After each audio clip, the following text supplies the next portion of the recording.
Hello friends, आप सभी का स्वागत है माई केसी पॉइंट में। फ्रेंड्स, आज हम लोग देखेंगे जीके, जीएस, जीए और करंट अफेयर्स का प्रैक्टिस सेट नंबर 5। और इसके पहले जितने भी प्रैक्टिस सेट अपलोड हुए हैं सबका लिंक डिस्क्रिप्शन में है, वहां से जाकर देख सकते हैं या प्ले लिस्ट में जाकर देख सकते हैं। फ्रेंड्स, इसमें जितने भी प्रश्न हैं सभी प्रश्न नेक्स्ट एग्जाम के लिए काफ़ी महत्वपूर्ण है, जो कि डेली 7 PM पर अपलोड किए जाते हैं।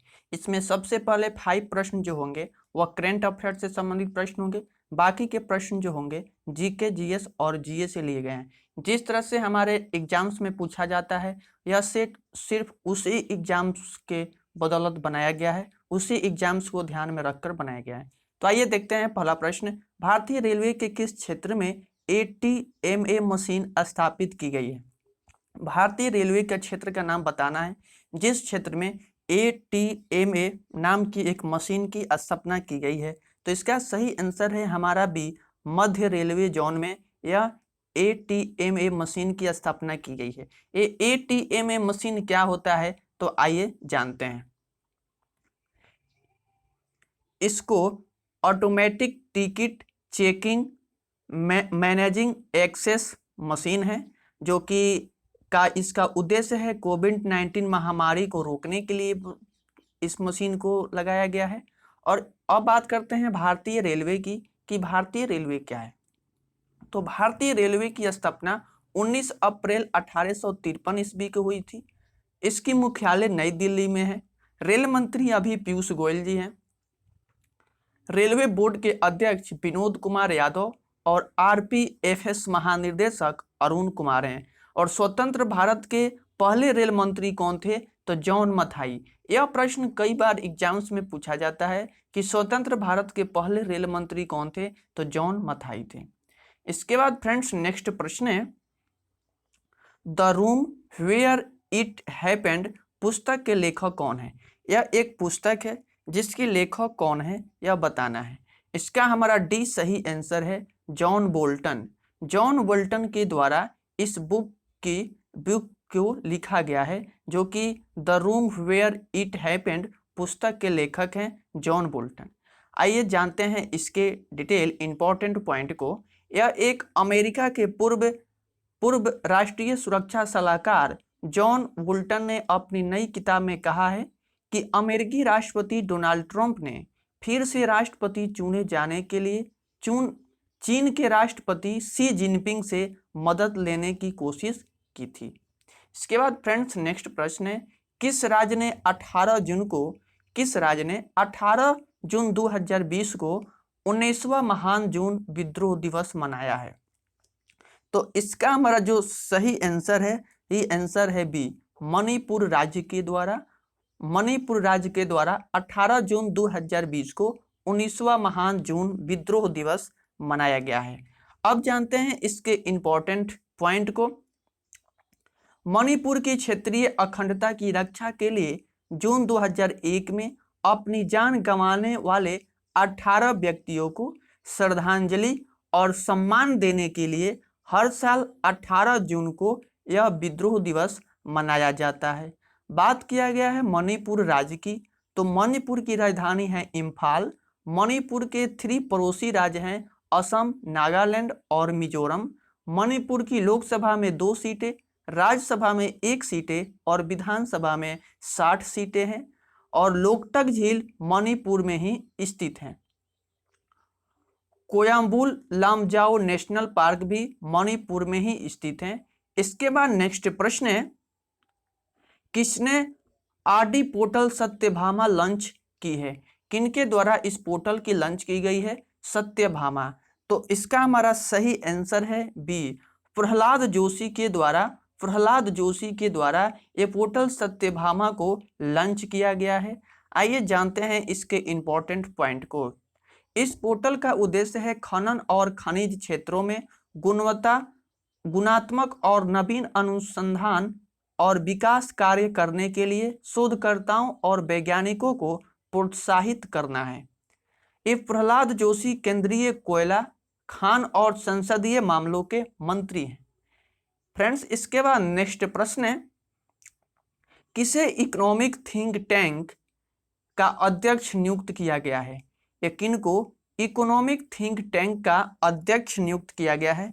तो इसका हमारा सही आंसर है ए, उर्जित पटेल को चुना गया है। बात इसमें उर्जित पटेल की गई है। और भी डिटेल इसके इंपॉर्टेंट फैक्ट में देखते हैं। उर्जित पटेल इससे पहले गवर्नर के साथ भारतीय रिजर्व बैंक के डिप्टी गवर्नर की भी रह चुके हैं और उन्होंने दिसंबर 2018 में आरबीआई के गवर्नर के पद से इस्तीफा दे दिए थे। इसके बाद है NIPFP, national institute of public finance and policy. इसको हिंदी में बोलते हैं राष्ट्रीय लोक वित्त एवं नीति संस्थान। इसकी स्थापना 1976 में हुई थी और इसके मुख्यालय नई दिल्ली में है। इसके बाद नेक्स्ट प्रश्न है, ऊपर के जो 5 प्रश्न थे वो 5 प्रश्न करंट अफेयर्स से थे जो कि काफी इंपॉर्टेंट थे नेक्स्ट एग्जाम के लिए। इसके बाद नेक्स्ट प्रश्न है 6 नंबर, एक कॉम्पैक्ट डिस्क में किस तकनीक का इस्तेमाल किया जाता है? एक कॉम्पैक्ट डिस्क अर्थात CD में किस तकनीक का उपयोग किया जाता है? तो इसमें इस्तेमाल किया जाता है लेजर का। इसमें लेजर का इस्तेमाल किया जाता है। तो हमारा सही आंसर है बी, लेजर का इस्तेमाल किया जाता है और लेजर का बहुआयामी उपयोग होता है इसमें। इसके बाद फ्रेंड्स नेक्स्ट प्रश्न है 7 नंबर, विश्व पर्यावरण दिवस कब मनाया जाता है? विश्व पर्यावरण दिवस कब मनाया जाता है? तो विश्व पर्यावरण दिवस 5 जून को मनाया जाता है। विश्व पर्यावरण दिवस 5 जून को मनाया जाता है और 5 जून को ही 1972 में स्टॉकहोम में प्रथम जलवायु परिवर्तन पर विश्व सम्मेलन हुआ था और राष्ट्रीय विज्ञान दिवस 28 फरवरी को मनाया जाता है। नेक्स्ट प्रश्न है, यूनेस्को का मुख्यालय कहाँ पर स्थित है? यूनेस्को का मुख्यालय कहाँ पर स्थित है? तो इसका हमारा सही आंसर है डी, पेरिस में इसका मुख्यालय स्थित है। नेक्स्ट प्रश्न है, हवा के परागन को क्या कहा जाता है? इसका हमारा सही आंसर है सी, एनिमोफिली। एनिमोफिली, हवा के परागन को एनिमोफिली कहा जाता है। इसके बाद नेक्स्ट प्रश्न है 10 नंबर, शब्द टी किस खेल के साथ जुड़ा है? शब्द टी किस खेल के साथ जुड़ा है? इसका सही आंसर है सी, गोल्फ के साथ शब्द टी जुड़ा हुआ है। टी वह समतल भूमि जहां से पहला शॉट लगाया जाता है। आधुनिक गोल्फ का खेल सर्वप्रथम स्कॉटलैंड में शुरू हुआ था। ये इसके बाद नेक्स्ट प्रश्न है, भारत का राष्ट्रीय गीत किसने लिखा था? बहुत ही आसान और बहुत ही अधिक बार पूछे जाने वाले प्रश्न हैं। भारत का राष्ट्रीय गीत लिखा गया था बंकिम चंद्र चटर्जी के द्वारा। बंकिम चंद्र चटर्जी के द्वारा लिखा गया था। इसके बाद नेक्स्ट प्रश्न है, मानव शरीर का एकमात्र अंग जो पुनः विकसित या पुनः सृजित हो सकता है? इसका हमारा सही आंसर है सी, जिगर। जिगर को ही पुनः जीवित या विकसित किया जा सकता है। जिगर शरीर का सबसे बड़ा अंग होता है जो लीवर का वजन, लीवर वैसी को बोलते हैं लीवर, लीवर का वजन 1.5 से 2 kg तक का होता है और लीवर से पित्त स्रावित होता है और दांत मानव शरीर में 2 बार जन्म लेता है। नेक्स्ट प्रश्न है, मानव शरीर में लैंगरहेस के आइलेट कहाँ पाए जाते हैं? मानव शरीर में लैंगरहेस के आइलेट कहाँ पाए जाते हैं? तो फ्रेंड्स इसमें जितने भी प्रश्न दिए गए हैं सभी प्रश्न काफ़ी इंपॉर्टेंट हैं, तो इन सभी सेटों को बहुत ही अच्छी तरह से प्रैक्टिस करें। तो इसका जो हमारा सही आंसर है भी अग्न्याशय। अग्न्याशय, लैंगरहेस की खोज लैंगरहैंस नामक चिकित्सा शास्त्री ने की थी। इसके बीटा कोशिका से इंसुलिन निकलता है और अल्फा कोशिका से ग्लूकोन स्रावित होता है और रुधिर में ग्लूकोज की मात्रा बढ़ता है तो वह मधुमेह कहलाता है। इसके बाद नेक्स्ट प्रश्न है, निम्नलिखित में से कार्बनिक यौगिक में हमेशा क्या मौजूद रहता है? जो कार्बनिक यौगिक होते हैं उसमें हमेशा क्या मौजूद रहता है, तो उसमें हमेशा कार्बन मौजूद रहता है। कार्बन पृथ्वी पर सबसे अधिक मात्रा में पाया जाता है और कार्बन के दो अपरूप होते हैं, हीरा एवं ग्रेफाइट। पेंसिल भी जो होते हैं कार्बन से ही बनाए जाते हैं। इसके बाद नेक्स्ट प्रश्न है 15 नंबर, ग्रेनाइट किसका एक उदाहरण है? ग्रेनाइट किसका एक उदाहरण है? तो ग्रेनाइट अग्नि या चट्टान का एक उदाहरण है। ग्रेनाइट का बना ढक्कन का क्षेत्र है। ढक्कन का पठार मैग्मा निर्मित है। ज्वालामुखी के विस्फोट के समय तरल द्रव मैग्मा कहलाता है। और काली मिट्टी लार्वा निर्मित होती है। लार्वा ज्वालामुखी विस्फोट के बाद उत्पन्न हुआ। जो लावा होता है ये लावा ज्वालामुखी विस्फोट के बाद उत्पन्न हुआ था। इसके बाद फ्रेंड्स नेक्स्ट प्रश्न है, पंच कार्ड को डैश भी कहा जाता है। इस पंच कार्ड को डैश भी कहा जाता है अर्थात क्या जाता है? यह प्रश्न 16 नंबर है। इसका हमारा सही आंसर है ए, होलेरीथ कार्ड। उसको होलेरीथ कार्ड बोला जाता है।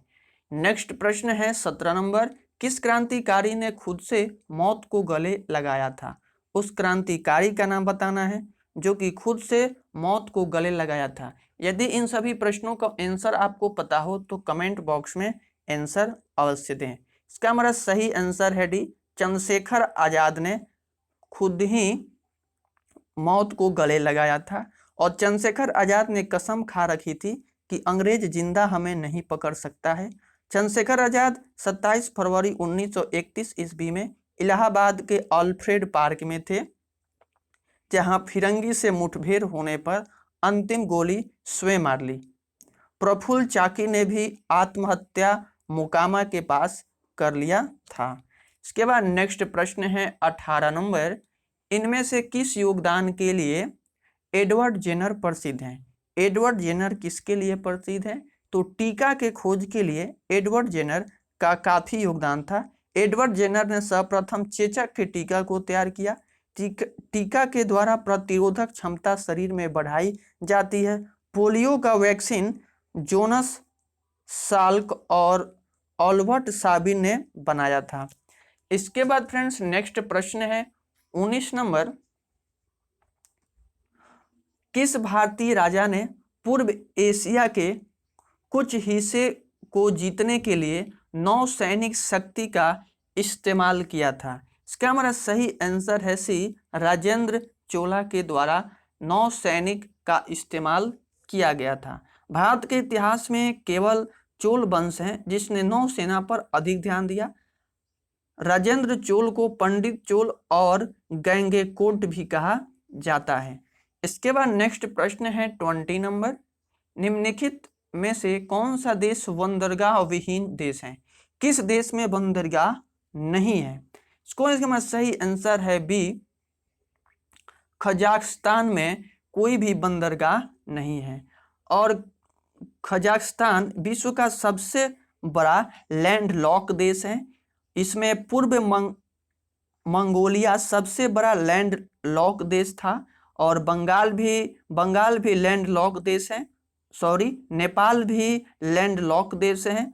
जो देश चारों तरफ से स्थल से जुड़ा हो उसे लैंडलॉक देश कहा जाता है। नेक्स्ट प्रश्न है 21 नंबर, मधुबनी चित्रकला शैली मुख्यतः किस राज्य से संबंधित है? जो मधुबनी चित्रकला शैली होती है वह मुख्यतः किस राज्य से संबंधित है? तो इसका सही आंसर है सी, बिहार राज्य से संबंधित है। मधुबनी चित्रकला प्राचीन काल से चली आ रही है। वर्तमान में अंतर्राष्ट्रीय स्तर पर प्रदर्शनी मधुबनी पेंटिंग की हो रही है। मधुबनी चित्रकला पर फिल्म और शोध भी विदेशी द्वारा किया गया है। मधुबनी चित्रकला में धार्मिक और लौकिक दोनों प्रकार का चित्र बनाया जाता है। इसके बाद नेक्स्ट प्रश्न है, दुनिया का सबसे बड़ा गैर ध्रुवीय रेगिस्तान कौन सा है? इसका हमारा सही आंसर है सी, जो सहारा रेगिस्तान है वही दुनिया का सबसे बड़ा गैर ध्रुवीय रेगिस्तान है। अंटार्कटिक को श्वेत महादेश या श्वेत रेगिस्तान भी कहा जाता है। और सहारा मरुस्थल अफ्रीका में है। सहारा मरुस्थल विश्व का सबसे बड़ा मरुस्थल है। इसके बाद फ्रेंड्स नेक्स्ट प्रश्न है 23 नंबर, भारतीय रिजर्व बैंक आरबीआई का राष्ट्रीयकरण किस वर्ष में किया गया था? यह बहुत कॉमन प्रश्न है क्योंकि अधिकांश एग्जाम्स में यह प्रश्न पूछा जाता है और कई बार पूछा भी गया है। तो इसका हमारा सही आंसर है सी हमारा सही आंसर है। आरबीआई का राष्ट्रीयकरण 1 जनवरी 1949 को किया गया था और आरबीआई की स्थापना 1934 एक्ट के अधीन 1 अप्रैल 1935 को हुआ। एसबीआई का राष्ट्रीयकरण 1955 में हुआ था और 1969 में 14 बैंकों का और 1980 में 6 बैंकों का राष्ट्रीयकरण हुआ था। इसके बाद नेक्स्ट प्रश्न है 24 नंबर, निम्नलिखित में से किसे उसके ऊन फाइबर के लिए कहा जाता है? इसका हमारा सही आंसर है ए अल्पाका। अल्पाका को ऊन फाइबर के लिए कहा जाता है। ऊन का उत्पादन सबसे अधिक ऑस्ट्रेलिया में होता है और ऊन का सबसे ज़्यादा निर्यात भी ऑस्ट्रेलिया ही करता है। ऊन घास, बकरी, भेड़ आदि से बनाए जाते हैं। मुलायम घास से ऊन बनाने में रासायनिक पदार्थ का प्रयोग होता है। मैरिनो मुख्य रूप से ऑस्ट्रेलिया में उत्पादित होता है। भारत में कश्मीर, पंजाब, राजस्थान क्षेत्र में ऊन का अधिक उत्पादन होता है। इसके बाद फ्रेंड्स नेक्स्ट प्रश्न है, इनमें से कौन सा एक भारतीय गणितज्ञ थे? इनमें से कौन से एक भारतीय गणितज्ञ थे? तो ये भास्कर जो थे वही एक भारतीय गणितज्ञ थे। फ्रेंड्स यदि वीडियो आपको पसंद आई हो तो वीडियो को लाइक करें और चैनल पर पहली बार आए हैं तो चैनल को सब्सक्राइब करें। तो ये डेली 7 PM पर 25 क्वेश्चन का प्रैक्टिस सेट अपलोड किया जाता है। तो मिलते हैं नेक्स्ट वीडियो में, तब तक के लिए बाय बाय, टेक केयर।